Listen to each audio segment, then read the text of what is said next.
एक दूर के गांव में थुंग थुंग नाम का बहुत गरीब लकड़हारा रहता था। वो रोज जंगल से लकड़ियां काट कर बाजार में बेचता और उसी से अपनी बीवी और छोटे बेटा का पेट पालता। एक दिन वो जंगल के बहुत अंदर चला गया, जहां उसने एक अजीब सा चमकता हुआ पेड़ देखा। उस पेड़ की पत्तियां हल्की हल्की गुलाबी से चमक रही थी। थुंग थुंग ने जैसे ही उस पेड़ को छुआ, अचानक पेड़ के अंदर से एक मीठी आवाज आई। मैं जादुई पेड़ हूँ, जो भी मेरी एक डाली काटेगा उसे हर रात एक सोने का फल मिलेगा।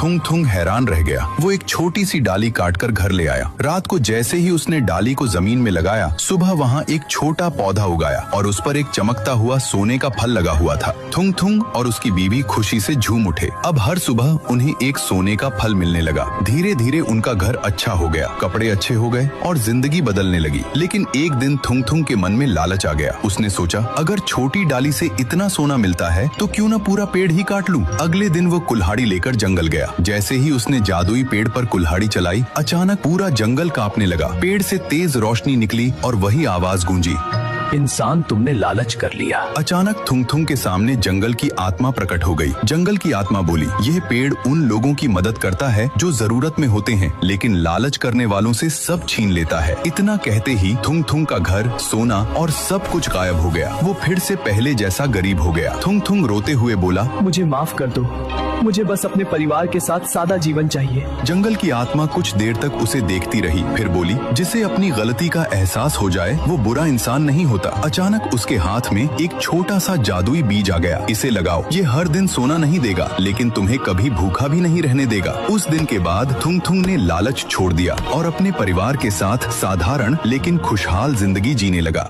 भाई लोग, अगर तुम भी राय स्टार के फैन हो तो सब्सक्राइब करो।